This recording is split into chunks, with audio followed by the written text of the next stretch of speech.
과거와 현재가 잘 연결되어 있지 못하면은 사람이 일관성이 없게 되고 이렇게 해리 증상이 나옵니다. 해리 증상이라는 건 이렇게 분열을 얘기하는 거예요. 나에 대한 느낌이라는 것은 과거와 현재 그리고 미래에 대한 소망이 잘 조화되어질 때 일어나는 것이에요. 과거의 나를 알아야 지금의 나를 알고 지금의 나를 알아야 미래의 나를 만들어 갈 수 있는 것입니다. 과거에만 머물러 있는 사람은 성숙하지 못하게 되고 또 현재에만 머물러 있으면 너무 현실 적응에만 급급하게 되고 기회주의자가 됩니다. 또 미래에만 머물러 있는 사람은 늘 현실에 살면서 현실 속으로 들어오지 못하게 돼요. 과거와 단절되어 있는 사람은 무언가 잃어버린 것을 찾기 위해 자꾸 과거로 돌아가려고 하는 경향이 있습니다. 언뜻 보면 미래가 두려워서 과거로 도피하는 것 같지만 사실은 상실된 그 무엇을 찾기 위해 돌아가는 것이죠. 잃어버린 과거를 찾기 위한 것입니다. 과거를 정리해야 앞으로 나아갈 돌파구를 찾을 수 있기 때문입니다. 오늘 말씀해 보면은 주님의 제자들이 집단으로 과거에 돌아가는 모습이 나와요. 오늘 읽은 1절 2절 말씀해 보면은 그 후에 예수께서 디베랴 호수에서 또 제자들에게 자기를 나타내셨으니 나타내신 일은 이러하니라. 시몬 베드로와 디드모라 하는 도마와 갈릴리 가나 사람 나다나엘과 세베대의 아들과 또 다른 제자 둘이 함께 있다 그랬어요. 한 7, 8명 정도가 되는 것 같아요. 근데 오늘 이 지금 읽은 말씀에서 중요한 것은 뭐냐면 1절에 보면은 처음에 그 후에 예수께서 이렇게 얘기합니다. 그 후에 어떤 일이 있은 후냐는 것입니다. 오늘 우리가 읽은 말씀은 21장이니까 그 후에는 20장에 일어난 그 후가 되는 거예요. 20장에 보면은 막달라 마리아가 주님의 시신을 안치한 무덤에 갔다가 주님의 시신이 사라진 것을 확인하고 제자들에게 알리죠. 제자들도 달려와 주님의 시신이 없어진 것을 확인하고 돌아갑니다. 마리아는 혼자 울며 무덤에 머물다가 부활의 주님을 만나죠. 그리고 제자들에게 주님의 부활의 주님을 만났다는 사실을 알리지만은 제자들은 이 얘기를 듣고 마리아가 뭔가 이 환상을 보았나 보다 하면서 여전히 두려워 떨며 모여 있었고 그들이 모인 장소에 문도 꼭 잠그고 있었어요. 그런데요, 부활의 주님이 그 방에 문도 따지 않으시고 잠궜는데도 들어오셔서 너에게 평강이 있을지어다 축복하시고 손과 못 박힌 못자국의 손과 옆구리를 보이셨어요. 창에 찔린 옆구리를. 그 다음에 주님이 요한복음 20장 21절에 보면은 아버지께서 나를 보낸 것 같이 나도 너희를 보내노라 하고 그들을 파송합니다. 그리고 22절에 보면 그들을 향하여 숨을 내쉬면서 성령을 받으라고 하면서 그들에게 성령을 줘요. 정말 중요한 말씀은 23절이거든요. 요한복음 20장 23절에 보면 너희가 누구의 죄든지 사하면 사하여질 것이요 누구의 죄든지 그대로 두면 그대로 있으리라고 합니다. 12 제자 중에 하나인 디드모라 불리는 도마는 그 자리에 없었어요. 다른 제자들이 부활의 주님을 만났다고 얘기하자 나도 너네들처럼 그의 손에 못자국을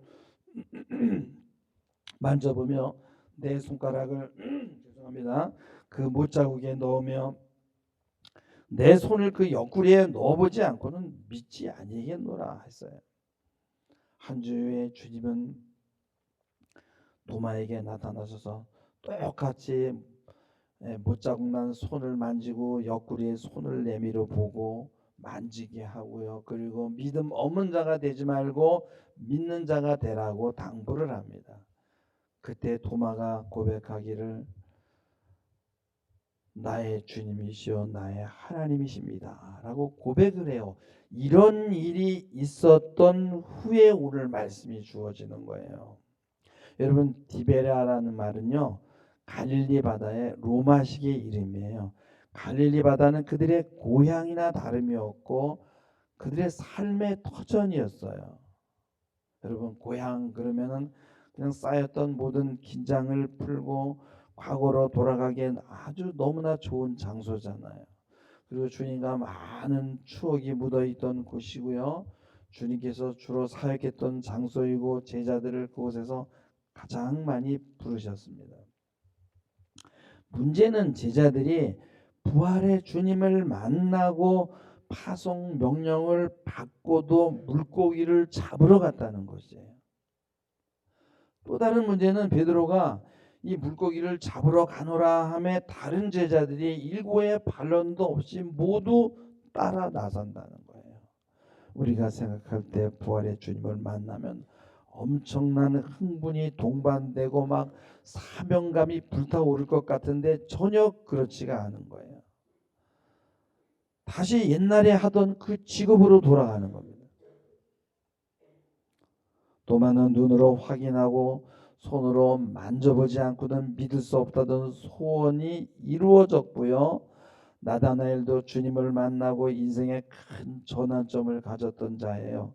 주님은 3년 전에 나다나엘에게 하늘이 열리고 하나님의 사자들이 인자 위에 오르락내리락 하는 것을 보리라고 약속을 받았어요. 이제 그 시련을 볼 때가 된 거예요. 그런데 이상하잖아요. 모든 것이 준비된 이때에 왜 다시 과거의 직업으로 돌아가야 하냐는 겁니다.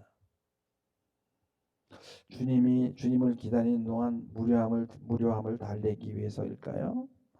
아니면 주님이 살아계실 때 공개를 하던 여인들의 보조가 끊겨서 생계를 위해서 나가지 않으면 안 되기 때문에 복음을 들고 세상으로 나가야 하는 이 시점에 왜 다시 바다로 나가느냐? 베드로는 아무 이유 없이 나는 고기 잡으러 가노라 했을까요? 그냥이라는 것은 없어요. 모든 행동에는 원인이 있는 것입니다. 제가 아주 오래전에 우리 딸을 이제 등교를 시키는데 픽업을 했어요. 저기 멀리 있어가지고 버스 정류장까지 픽업을 해준 적이 있어요. 한 10km 정도를 이렇게 매일 해줬는데, 근데 우리 딸이 차에만 앉으면 잡니다. 너무 이렇게 차만 타면 자냐 그랬더니 자기도 모르겠다는 거예요. 왜 그렇겠어요? 내 잔소리가 듣기 싫어서 미리 잠을 자는 겁니다. 무의식적으로 잠을 자버리는 거예요. 이게 무슨 얘기예요?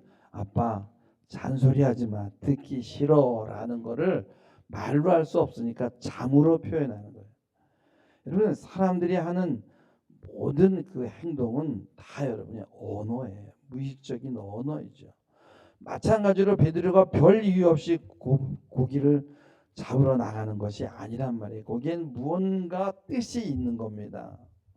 그는 바닷가에서만 다시 찾아야 되는 어떤 것이 있었던 거예요. 단순히 고기 잡는 것이 목적이 아니라는 거예요. 누가복음 15장에 보면 연잎에 드라크마를 가진 여인이 한 잎을 잊어버린 거예요. 근데 이 등불을 켜며 온 집안을 쓸며 그것을 샅샅이 뒤지는 모습이 나와요. 온 집안이 아마 막 그냥 아수라장이 되었을 것입니다. 그러나 그녀는 그 한 입을 찾은 다음에 기쁨을 이기지 못해 사람들을 불러 잔치를 벌인다는, 이게 하나님 나라라고 얘기하잖아요. 잃어버린 상실은 반드시 회복하려고 하는 속성이 우리에게 있다는 것입니다. 3절 후반절에 보면은 제자들이 바다로 나가 밤새도록 그물을 내렸지만은 그 밤에 아무것도 잡지 못했다고 말씀합니다. 갈릴리 바다는 너무나 물이 맑기 때문에 낮에는 고기가 나타나지 않아요. 고기 잡기에 가장 좋은 시간이 밤 시간이거든요. 근데 그곳에는 수십 종류에 달하는 어종들이 그곳에 살고 있었어요. 밤새도록 그물을 던지면요, 그 많은 고기 중에 눈먼고기 한두 마리는 건지게 되어 있어요. 그러나 아무것도 건질 수가 없었어요. 3년 전과 똑같은 일이 일어난 거예요. 이때 멀리 해변가에서 주님이 나타나셔서 말씀합니다. 너에게 고기가 있느냐? 아마 조금 더 큰 소리로 했겠죠. 뭐 한 꽤 먼 거리거든요. 그들이 대답합니다. 없습니다. 오늘 공짜습니다. 그물을 배 오른편에 던지라. 주님이 그렇게 말씀합니다. 던졌더니 고기가 많아서 그물을 들 수가 없었어요. 3년 전에도 밤이 맞도록 수고하고 애썼지만 아무것도 잡은 것이 없었어요. 주님은 그때도 깊은 곳에 그물을 내리라고 말씀하셨고 고기가 많아 들어 올릴 수 없던 정도로 잡혔고요. 근데 지금 과거의 그 장면이 그대로 재현되고 있는 거예요. 그럼에도 불구하고 베드로는 이분이 바로 주님이라는 것을 기억해내지 못하는 거예요. 그 정도로 자신이 주님을 만났던 그 깊은 체험을 까마득히 잊어버리고 있었던 거예요. 상실 때문에. 베드로는 지금 너무 자기에게 집중되어 있어요. 주님을 3번이나 부인했잖아요. 요한이 직관적으로 먼저 과거의 그때를 기억하고 베드로에게 야 주님이시다 그러는 거예요. 이때 베드로가 벗고 있다가 주라 하는 말을 듣고 겉옷을 두르네 바다로 뛰어내립니다. 7절이에요. 우리가 왜 불평하고 힘들어합니까? 좋은 기억을 다 잊어버려요. 항상 힘들었고 어려웠던 일, 나쁜 일들만 먼저 기억에 올라와요. 베드로는 다 굴기 전에 3번이나 주님을 배반했잖아요. 그러니까 나는 이런 놈이야. 죽음이 두려워서 주님을 3번이나 부인한 놈이야. 난 무가치한 존재야.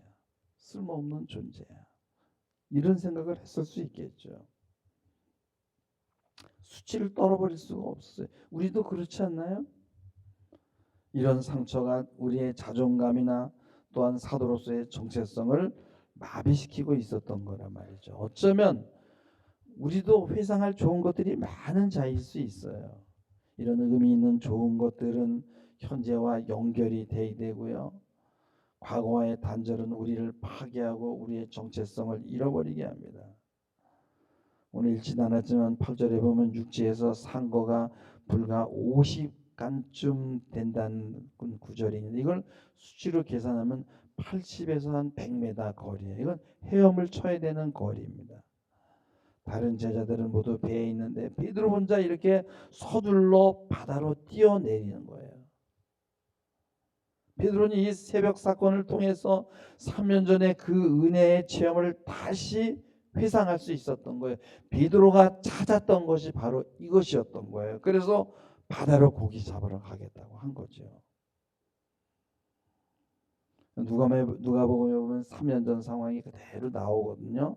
밤이 맞도록 수고하였으되 얻은 것이 없지만 우리가 말씀에 의지하여 한번 내가 그물을 내려보겠습니다. 그리한즉 고기가 애운 것이 심히 많아 그물이 찢어져서 다른 배에 있는 동물을 손짓하여 와서 도와달라고 했는데 2배에 가득히 고기가 찼었어요.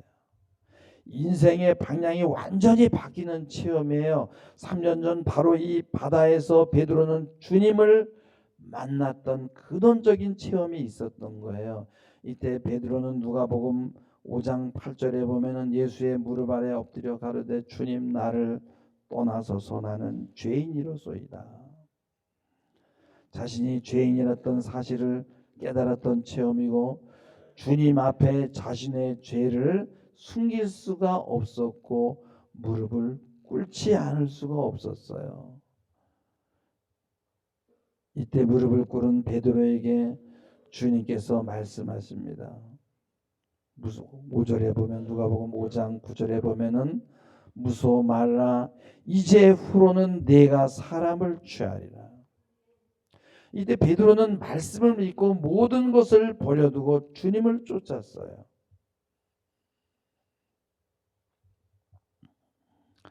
삶을 살아가면서 힘이 들 때 우리는 혼돈의 터널로 들어설 때가 있습니다. 이것을 빠져나오는 방법은 과거 내가 어떻게 부름을 받았는가입니다. 하나님이 나에게 어떤 말씀을 주었는가를 기억하는 거예요. 우리는 신앙생활하면서 첫사랑이 점점 식어갈 수 있습니다. 세상을 부러워하기도 하고 세상에 빠져보기도 하고 주님을 배반하기도 합니다. 베드로는 주님을 배반한 후에 사역에 대한 자신감을 잃었어요. 내가 주님의 일을 할 수 있을까? 회의에 빠져 있었거든요. 네, 베드로는 오늘 이 사건을 통해서 주님이 나를 어떻게 불렀고 내가 어떻게 헌신했고 주님이 나에게 어떤 말씀을 주었는지를 다시 한번 확인할 수 있었던 겁니다. 요한복음 21장 4절에 보면 날이 새어갈 때에 예수께서 바닷가에 서셨으나 제자들이 예수신지를 알지 못하는지라 라고 말씀합니다. 주님이 멀리 계시지만 아직 새벽이라 모든 것이 희미해요. 주님의 음성도 모습도. 그러나 이제 날이 셉니다. 밤 안개가 거칠 것입니다. 이 밤에 우리가 무엇을 그렇게 열심히 찾고 있습니까? 이제 새벽이 되었고 여러분 지칠 때가 되었다고 생각하지 않습니까? 주님이 이때 우리의 피곤한 인생 여정에 오셔서 말씀합니다. 5절에 보면은 얘들아 너희가 뭐 좀 건진 게 있느냐? 밤새도록 수고해서 뭐 좀 잡은 게 있느냐? 얻은 게 있느냐? 지금도 우리에게 이렇게 묻고 있는 거예요. 뭔가 희미한 의식 속에서 그 바쁘고 지친 와중에서 사는 게 이게 뭐냐? 왜 사는 게 이렇게 보람이 없는가 하는 물음입니다. 열심히 살았는데 무엇을 건졌느냐는 거예요. 집도 사고 자녀도 남부러울 것 없이 키우고 그런데 여러분 이걸로 만족이 되나요? 그럼에도 불구하고 채워지지 않는 그 무엇을 지금 우리가 무엇으로 채우고 있냐는 겁니다. 그 빈 그물에 담아 놓을 것이 무엇입니까? 주님은 지금 그것을 묻고 있는 거예요. 그거는요 주님만이 채울 수 있는 것이고요. 여러분이 그토록 원하는 이 세상의 물질도 주님만이 채울 수 있는 것입니다. 그거를 오늘 말씀하잖아요. 우리가 하면은 아무것도 건져 올리는 게 없다는 겁니다. 근데요 베드로는 고기를 잡으러 나가서 그 지금 잡힌 고기는 보이지가 않고 주님만 보이는 거예요. 뭔가 텅 빈 것 같은 그 마음 때문에 바다로 나갔는데 그것을 발견한 것이에요. 주님이 다시 찾아와 주셨구나. 그래서 바다로 뛰어내린 겁니다. 여러분 사막에서 원을 그리면 죽을 수밖에 없어요. 삶의 이유를 찾아야 되고 그것을 기억해내야 돼요. 지금까지 살아있는 이유를 사람을 낚는 어부의 몫은 특정한 사람의 몫이 아니에요. 마태복음 6장 33절에 보면은 그런즉 너희는 먼저 그의 나라와 그의 의를 구하라. 그리하면 이 모든 것을 너에게 더하시리라 말씀해요. 먼저라는 거예요. 먼저 이것부터 생각하라는 거예요. 다니엘서 12장 3절에도 보면은 지혜 있는 자는 궁창의 빛과 같이 빛날 것이요 많은 사람을 옳은 대로 돌아오게 하는 자는 별과 같이 영원토록 빛나리라. 엄청난 축복의 약속입니다.